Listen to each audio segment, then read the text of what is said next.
तारिक साहब क्या हाल है आपके? बहुत अच्छे हाल है अल्हम्दुलिल्लाह। गवर्नमेंट एंजॉय कर रहे हैं?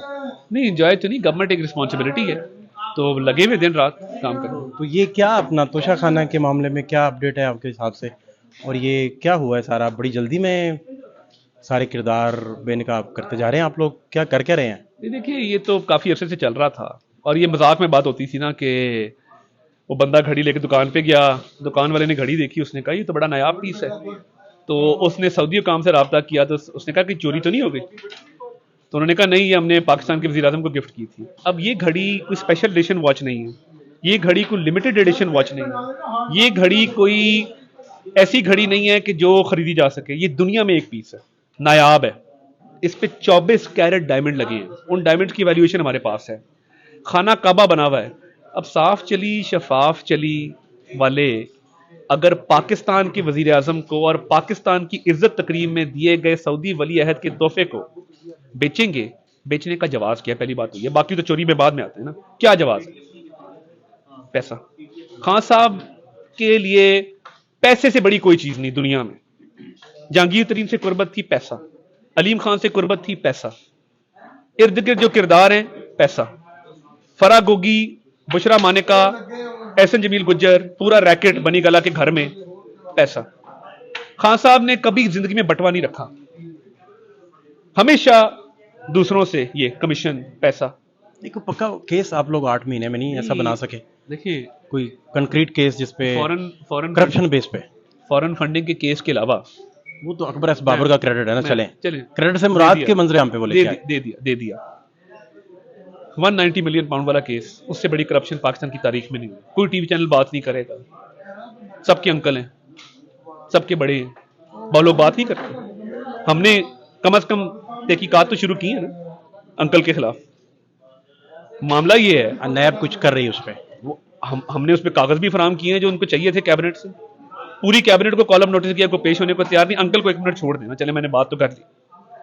ये जो सियासी पार्टियों के भी अंकल हैं, आपके भी अंकल रहे, चले पीपल्स पार्टी के भी अंकल रहे। वो जो अंकल साहब हैं, हमारे दौर में या किसी और के दौर में अंकल होने की वजह से उन्होंने कोई फायदा लिया माली? बता दें, केस बना लें, हम तैयार हैं, भुगतेंगे। बात ये 190 मिलियन पाउंड बंद लिफाफे में आता है, लहराया जाता है। गजब खुदा का। चल रहा है केस, फरा गोगी बाहर भागी हुई, केस चल रहा है। पंजाब में जो मैंने केस बनाए या हमने, हमारी गवर्नमेंट ने बनाए फरा गोगी के खिलाफ, एक एक करके खत्म हुए। वो एक लाहौर हाईकोर्ट के जज साहब है, फिर आप कहेंगे कि पता नहीं, बात करें बात। असजद गुराल साहब हैं, वो उनसे मामला तय हुए। लोग कहते हैं, वकील ही बात करते हैं। मोनस का केस क्वाश, एफआईए का केस खान साहब के खिलाफ वो क्वाश। वो चौधरी के घर के आदमी है, चौधरी परवेज लाई के, उनका भाई उनका टिकट होल्डर है, सारी उम्र साथ गुजरी है, भर्ती प्रोसिक्यूटर उन्होंने कराया। वो जो केस जाता है वो खत्म कर देते हैं। तो जब इस तरह के जज बैठे होंगे गुराल साहब जैसे, और जब ऐसे मामला होंगे कि एंटी करप्शन का डीजी 5वीं दफा तब्दील हुआ, हमने लगाया राणा जब्बार तब्दील, राणा जब्बार के बाद आया कैप्टन वो शरियार सुल्तान तब्दील, उसके बाद आया कैप्टन असद तब्दील, अब नदीम सरवर साहब आ गए, मुकदमात खत्म कर रहे हैं गोगी के। छोड़ दें इस बात को। घड़ी, इसकी जो वैल्यूएशन है $12 मिलियन है, 2 करोड़ बनता है। जिस जमाने में ये बेची गई 1 अरब 70 करोड़ रुपया इसकी कीमत थी। उमर फारूक के साथ ज़हूर साहब के पास सबूत हैं कोई इसके मजीद? मैं ये कहता हूं, आप देख चुके हैं? मैं ये कहता हूं कि वो फारूक के हाथ में जो घड़ी का पूरा सेट है, वो तो अगले हाथ भी खरीदा जा सकता है ना। बात ये है, क्योंकि मैं अभी बात कर रहा था, बात ये है कि ये फवाद चौधरी साहब बता देना किसको बेचा था, पता लगे ना। वो कहते हैं एफआईए की तहवील में बंदा रहा है, आप बता दें कौन था। सर ये सीधा गोगी गई है दुबई, और ये गोगी ने 35 करोड़ की बेची है। खान साहब को 33 करोड़ रुपया दिया है, 2 करोड़ रुपया सरकारी खजाने में जमा करा दिया। सर खाना काबा की तस्वीर वाली घड़ी कोई क्यों बेचेगा?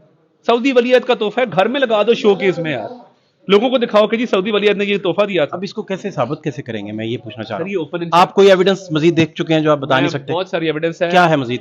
सर एक तो इसकी वैल्यूएशन लगवाई है, वो मैं आपको दिखा देता हूं। मैं पूछना चाह रहा हूँ कि पैसा उमर फारूक ज़हूर ने गोगी साहिबा को दिया, और कितना दिया, इसका सबूत मनी ट्रेल क्या है? इसका सबूत आ गया है, क्रिमिनल केस शुरू हो रहा है और इंक्वायरी के बाद पर्चा भी रजिस्टर किया जाएगा और सारे मामला किए जाएंगे। बात यह है कि जब दुबई जाके ये घड़ी बेची और फरा ने बेची है, वो 33 करोड़ रुपया कहाँ गया? 10 करोड़ रुपया डिक्लेयर करके 2 करोड़ रुपया सरकारी खजाने में जमा करा दिया।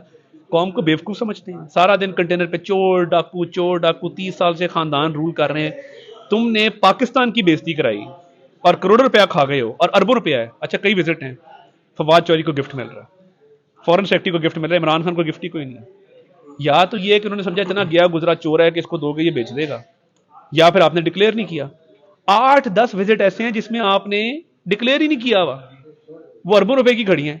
वो सारी ये रैकेट था बेसिकली। जब चोर चक्के शाम को इकट्ठे होते हैं ना, कोई घड़ी निकालता है, कोई कहता है मैंने बटवा चोरी किया, कोई कहता है इतना कमीशन लिया है, ये शाम को बुशरा माने का और ये सारे लोग बैठते थे, फरा गोगी, एहसन जमील गुज्जर, ये सारा बंटवारा होता था शाम को बैठ के कि क्या करना है, कैसे करना है, तुम अंकल के जहाज पे दुबई चले जाओ, तुम फलां कर लो। तो ये खान साहब को पता है सारी बातों का। अब खान साहब तो देखिए ये ओपन एंड शट केस है, इसमें पहले भी जेल जाएंगे इंशाल्लाह, और इसमें इनको कैद की सजा भी होगी, इसमें बच सकते नहीं है। घड़ी की देखे ना वैल्यूएशन लगेगी, फिर पता लगेगा कि अच्छा जब वैल्यूएशन लगी है तो ये तो 1 अरब से ऊपर की घड़ी है, अच्छा ये 10 करोड़ वैल्यू किसने लगाई, 2 करोड़ क्यों जमा कराया, डिक्लेयर क्यों नहीं किया, बाकी 33 करोड़ रुपया किधर गया।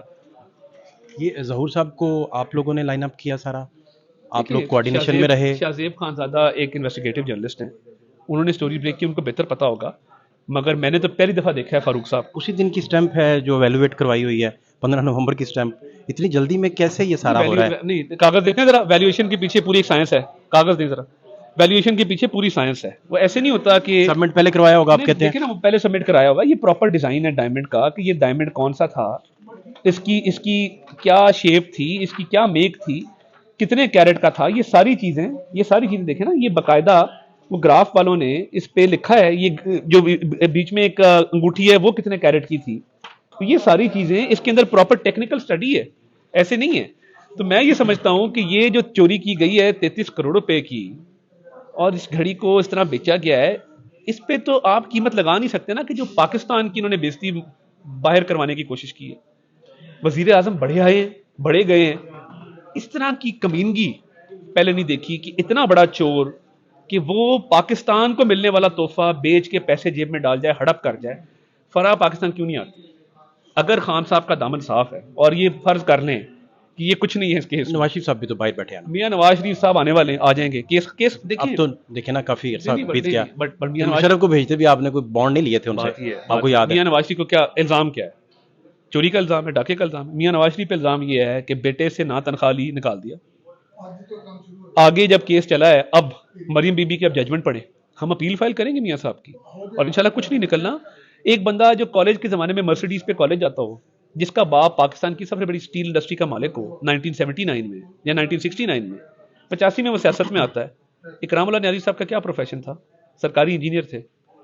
कभी कहते हैं मैंने फ्लैट बेचे हैं, कभी कहते हैं काउंटी क्रिकेट खेली है, कभी कहते हैं मेरे साहब का यहूदी ससुरालियों ने मुझे ये बनी गाला गिफ्ट किया। कंपैरिजन नहीं है ना। मियां साहब तो आ जाएंगे, फेस भी करेंगे, पहले भी फेस किया है। जो चोरी और सीना जोरी है कि अब इसको डाउन प्ले कर रहे हैं, जी अच्छा घड़ी है जी, कुछ नहीं होता। भाई अरबों रुपए आप खा गए हैं, आपके पास मनी ट्रेल नहीं है, आपकी चोरी पकड़ी गई है, तो ये अब कैद तो काटनी पड़ेगी। अच्छा, गवर्नमेंट इतनी बेख्तियार क्यों है? सेनेटर्स क्लेम कर रहे हैं, वो सड़कों पे हैं, वो कहते हैं कि हमें नंगा करके मारा जाता है, और एक सीक्वेंस है पूरा मसाइल का।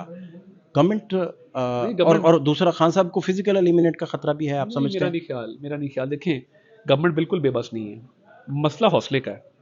राना सनाउल्लाह पे हेरोइन डाली ना, बंद कर दिया, खाना तक नहीं देते थे, दवाइयां बंद कर दी, वो भी आगे धाड़े मार के रोना शुरू कर देता, मुझे मार दिया, मैं मर गया।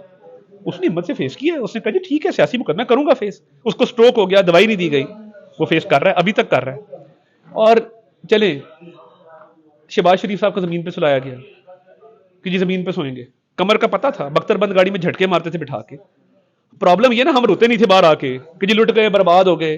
क्या लोगों के बेडरूमों तक छापे नहीं पड़े? पोमी बट को एक बदमाश बना के पेंट किया गया, अभी उसकी वालदा मरी परसों, मैं फातिहा कह के आया हूं। वो कहता है मेरी वालदा ने बोलना बंद कर दिया था जिस दिन से घर में एंटी करप्शन वाले दरवाजा तोड़ के घुसे थे, मेरी वालदा को ड्रिप लगी हुई थी और बदतमीजी की थी उन्होंने। हमारा मसला ये ना, हम सियासी लोग हैं, जमहूरी लोग हैं, हमारी स्ट्रगल है। तो यही सब शहबाज गिल से, आजम सवाती से, बाकी लोगों से भी हुआ। हम हमारे साथ तो 4 साल हुआ है ना, एक दफा अंदर गए हैं, एक मेडिकल बता दें कि किसी को सेक्सुअल असॉल्ट किया गया। शहबाज गिल पंजाब गवर्नमेंट की तहवील में था, अडियाला जेल हमारे अंडर नहीं है, अडियाला जेल में सुपरिटेंडेंट परवेज अलाई का है, परवेज अलाई की हुकूमत है। बता दें कि जिनसी तशद्दुद किया गया, बता दें असॉल्ट किया गया, मोलेस्ट किया गया, मेडिकल क्यों नहीं करवाया? आजम सवाती कहता है जी मेरे जख्म मिट गए। बता दें क्या हुआ, किस तरह हुआ। ये एक आदत बन गई रोने पीटने की, चीखें मारने की। हमने तो नहीं मारी थी, जहूर साहब का नाम, जहूर साहब का नाम अब ईसीएल से निकाल दिया गया, आपकी गवर्नमेंट ने निकाल दिया। मेरे पास ऐसी और उनकी मदय्यत में पर्चे दर्ज हो गए रिजवान साहब पे जो वफात पा चुके हैं, और अब्बासी साहब पे और दीगर कुछ किरदारों पे। इसका मुझे इल्म नहीं है, मगर ये ज़रूर बात मैंने सुनी है कि जो उनका और सोफिया मिर्ज़ा साहिबा का आपस का डिस्प्यूट था, उसमें शहजाद अकबर बीच में इन्वॉल्व थे, और शहजाद अकबर साहब ने वो मामला किसी तरफ लगाया। वो शहजाद अकबर से पूछना चाहिए कि वो क्या मामला है और वो क्यों है। मगर घड़ी मैं कहता हूँ वो उमर फारूक ज़हूर की जगह किसी को भी बेची गई होती और 33 करोड़ रुपया खा लिया होता तो मुल्क में कोहराम मच गया होता। इस मामले को जाने नहीं देंगे, ये ओपन एंड शट केस है, इस पर रोज की लीगल कार्रवाई होगी और रोज गिरफ्तारी का इम्कान 100%। नहीं तो कंसर्न क्वार्टर से अलाउ मिल चुका आपको? कंसर्न क्वार्टर तो कोई नहीं ना, एफआईए इन्हें करना है या कोई तहकीकाती महकमा करेगा, तो तहकीक इसमें ऐसी कोई बात नहीं है। बहुत शुक्रिया, थैंक यू सो मच।